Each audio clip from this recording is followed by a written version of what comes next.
नमस्कार दोस्तों, यह वीडियो मैं ओमिक्रॉन के ऊपर ही बना रहा हूँ। हुआ यूँ कि कल मैं जी न्यूज़ पर एक वीडियो देख रहा था, तो उस वीडियो में एक मैम न्यूज़ रिपोर्टर जो हैं वो आईआईटी कानपुर के प्रोफेसर मणिंद्र अग्रवाल जी से कुछ सवाल जवाब कर रही थी इसके बारे में। तो ये वीडियो तो लगभग 15 मिनट लंबा था उनका, लेकिन उस वीडियो में प्रोफेसर अग्रवाल सिर्फ 1 मिनट ही बात करते हैं, बीच बीच में टुकड़े टुकड़े के रूप में। जिस तरह से वो सवाल करती हैं उनका जवाब वो दे रहे हैं, लेकिन वो मैम जिस तरह से सवाल पूछ रही हैं, जिस जोश में, जिस मतलब डराने वाले अंदाज में, और बीच बीच में डाटा बता रही हैं कि यहाँ पर इतने ओमिक्रॉन के केस मिल रहे हैं, महाराष्ट्र में इतने, तो जगह जगह का नाम बता रही हैं। और एक तरह से मतलब भले ही वो बोल रही हैं कि मैं जी न्यूज़ डराता नहीं है, आपको घबराता नहीं है, और हमें कोरोना और ओमिक्रॉन से लड़ना है, न कि घबराना है, इस तरह से बातें वो बोल रही हैं। लेकिन जिस तरह से, जिस सहजता से, जिस जिंदा दिल्ली से वो आईआईटी कानपुर के प्रोफेसर साहब जवाब देते हैं, वो मुझे काफ़ी अच्छा लगा। और इसी तरह से मैं फिर एक दूसरे वीडियो में देख रहा था कि एम्स के एक डॉक्टर हैं, उनका नाम मुझे ध्यान में नहीं आ रहा, वो भी लगभग उसी तरह की बातें कर रहे थे जिस तरह से आईआईटी कानपुर के प्रोफेसर साहब बात कर रहे थे। तो मुझे इन लोगों की बातें बहुत अच्छी लगी, और मैं आम आदमी से भी यही कहना चाहता हूँ कि दोस्तों, आप ये न्यूज़ रीडर, न्यूज़ रिपोर्टर्स, ये सब की बातों पर इतना ज़्यादा विश्वास मत कीजिए, उनकी बातों से इतनी ज़्यादा मत घबराइए। बल्कि आप ये जो साइंटिस्ट हुए, डॉक्टर हुए, इंजीनियर हुए, प्रोफेसर हुए, इस तरह के जो लोग हैं, ये लोग काफ़ी ज़्यादा सेंसिबल होते हैं, काफ़ी ज़्यादा रिस्पॉन्सिबल होते हैं समाज के प्रति, देश के प्रति, दुनिया के प्रति। तो वो लोग बेहतर जवाब देते हैं, सिचुएशन के बेहतर ढंग से समझते हैं। तो आप उनकी बातों को ध्यान से सुनिए, वो जो समझा रहे हैं उनको आप रियल लाइफ में फॉलो कीजिए, ना कि ये न्यूज़ रिपोर्टर जिस तरह से चिल्ला चिल्ला के हमको डराते हुए बात करते हैं, तो उनको आप इतना ज़्यादा महत्व मत दीजिए। और इस वीडियो को बनाने में मैं जी न्यूज़ का वो वीडियो का कुछ क्लिप्स जो प्रोफेसर साहब बात कर रहे हैं, वो क्लिप्स भी रखूँगा, सिर्फ उसी पोर्शन को रखूँगा, और सिर्फ वो 1 मिनट का पोर्शन है, तो आप वो 1 मिनट आप उनकी सुनिए और किस तरह से वो बात करते हैं। बाकी दोस्तों, मैं ये ज़रूर कहूँगा कि आप ये वैक्सीनेशन और मास्क पहनना, सोशल डिस्टेंसिंग और हैंड सैनिटाइजेशन, ये सब आपको और 1-2 महीने करना है, ज़रूर करना चाहिए, जब तक कि इसका ओमिक्रॉन का असर ख़त्म नहीं हो जाता है। और न्यूज़ रिपोर्टर्स से मैं बार बार ये रिक्वेस्ट करता हूँ कि आप इस तरह से आप चिलम चिली मत कीजिए, लोगों को इस तरह से डराइए मत। और मैं तो आम आदमी से भी कहना चाहता हूँ कि दोस्तों, आप नहीं तो ऐसा आपको डर लगता है उनको देख के, तो 1-2 महीने के लिए आप टीवी ही बंद कर दीजिए। मेरे घर में तो 2-3 साल से टीवी बंद है, मुझे तो कुछ फ़र्क ही नहीं पड़ा। तो आप भी बंद कर सकते हैं अगर लगता है कि ये हमें ज़्यादा परेशान कर रहे हैं इनकी बातें सुनकर। लेकिन दोस्तों, हकीकत है कि आम आदमी भी ऐसी मानसिकता वाला है कि उनको ये सब देखना अच्छा लगता है। बहुत सारे लोग ऐसे हैं जिनको इस तरह से अगर भड़काऊ भाषण दिया जाए, ऐसे हो गया, वैसे हो गया, लगता है जैसे हाइड्रोजन बम फटने वाला है। मतलब कोई भविष्यवाणी कर दे कि हाँ अब विश्व युद्ध होने वाला है, तो उसमें ग्राफिक्स डिजाइन डाल के न्यूज़ रिपोर्टर लोग ये दिखा देंगे, वो दिखा देंगे, ऐसे बम फट रहे हैं, तो पब्लिक को भी मज़ा आती है और वो लोग भी दिखाते हैं। तो इसमें सिर्फ न्यूज़ रीडर और रिपोर्टर्स की गलती नहीं, बल्कि आम आदमी की भी ऐसी मानसिकता है। तो आम आदमी से भी मेरा रिक्वेस्ट है कि यार, आप लोग खुद इंटरेस्ट लेते हो इस तरह के न्यूज़ दिखाने में, और इस तरह से वो लोग आपको सामने अपना प्रोडक्ट पेश करते हैं।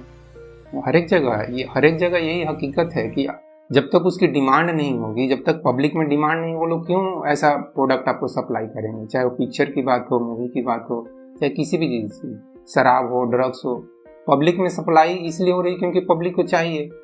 पब्लिक अगर बंद कर दे कि मुझे नहीं चाहिए, जैसे मुझे सिगरेट नहीं चाहिए, मुझे शराब नहीं चाहिए, तो क्यों वो लोग देगा? सब धंधे बंद हो जाएंगे इस तरह के। तो हम लोग में भी, आम आदमी में भी ये कमी है, और हम लोग भी इस तरह से उनको बढ़ावा देते हैं, और तभी वो लोग इस तरह के प्रोडक्ट हमारे सामने पेश करते हैं। तो वो मैम न्यूज़ रिपोर्टर जो उनसे सवाल कर रही हैं, उस पोर्शन को भी मैं इस वीडियो में हटा दिया हूँ, क्योंकि वो काफ़ी उनके आवाज़ में तड़क भड़क है।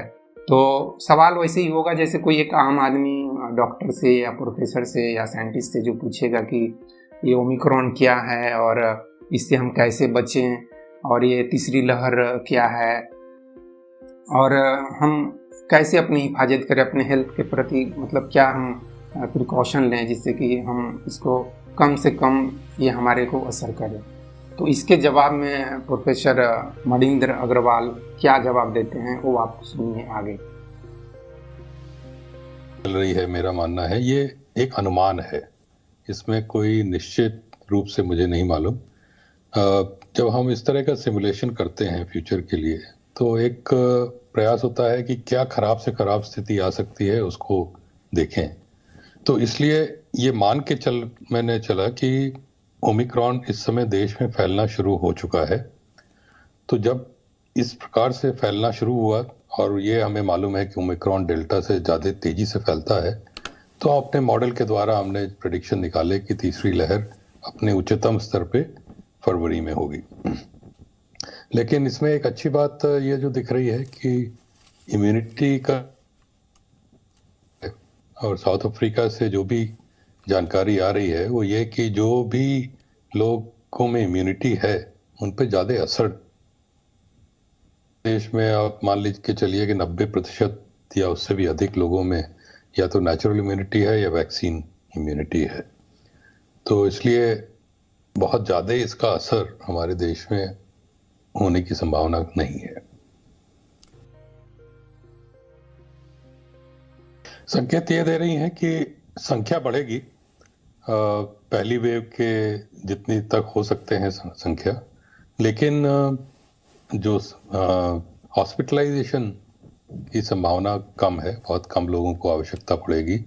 तो जो एक दूसरी वेव में जिस प्रकार से बहुत ज़्यादा समस्या हो गई थी हॉस्पिटल बेड्स की, ऑक्सीजन की, मुझे नहीं लगता कि इस बार कोई इस प्रकार की समस्या होनी चाहिए जिस तरह के साउथ अफ्रीका से अभी तक हमारे पास जानकारी आई है। तो ये एक अच्छी चीज़ है। जो तीसरी लहर आएगी उससे और लोगों में जो इन्फेक्शन होगा, अगर माइल्ड हुआ तो उसमें कोई ज़्यादा चिंता की बात नहीं है, लोगों पर सावधानी थोड़ी बरतनी चाहिए। आज तक डेल्टा से काफ़ी कम लग रहा है, फिर मैं कहूँगा कि साउथ अफ्रीका से जो जानकारी आ रही है उसी पे आधारित ये सारे आकलन हैं। और कुछ वैज्ञानिकों का तो ये भी मानना है कि ये एक ब्लेसिंग इन डिस्गाइज है, क्योंकि ये डेल्टा से ज़्यादा तेज़ी से ओमिक्रॉन फैल रहा है, असर उतना नहीं कर रहा है। तो जिनको डेल्टा से इन्फेक्शन होके जिनकी तबीयत ज़्यादा ख़राब हो सकती थी, वो ओमिक्रॉन से इन्फेक्शन होके उनकी तबीयत कम ख़राब होती है और उनके अंदर इम्यूनिटी आ जाती है। तो शायद एक प्रकार से ये अच्छी खबर होगी कि जहाँ पे संख्या हॉस्पिटलाइजेशंस की बढ़ सकती थी ओमिक्रॉन की वजह से उतनी नहीं बढ़े।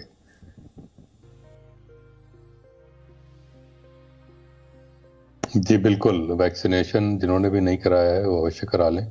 हमारे यहाँ 50% से ज़्यादा एडल्ट्स का डबल वैक्सीनेशन हो चुका है और हमारे आकलन के हिसाब से लगभग 80% जनसंख्या में नेचुरल इम्यूनिटी भी आ चुकी है। इसलिए इम्यूनिटी का स्तर बहुत ही अधिक है देश में, तो ज़्यादा चिंता शायद नहीं करनी चाहिए। ये तो मुझे ख्याल से डॉक्टर्स ही ज़्यादा अच्छे से बता पाएंगे जो इसमें जानकारी रखते हैं। लेकिन जैसे अधिकतर लोगों में हमारे देश में पहले भी देखा गया डेल्टा के समय में भी कि अधिकतर में बहुत ही माइल्ड या एसिम्प्टोमेटिक स्तर होता था इन्फेक्शन का, तो उनको आके थोड़ा बहुत तबीयत खराब होकर ठीक भी हो जाते थे, किसी प्रकार के अन्य सहायता की आवश्यकता नहीं पड़ती थी। तो ओमिक्रॉन अब डेल्टा से भी माइल्ड यदि साबित हो रहा है जैसे, तो इसमें किसी को हो गया इसको ज़्यादा चिंता नहीं करनी चाहिए कि भाई मुझे कौन सा वायरस है, क्या है। अगर तबीयत थोड़ी बहुत खराब होकर ठीक हो रही है तो अच्छा ही है, आपके अंदर इम्यूनिटी बढ़। Thank you friends.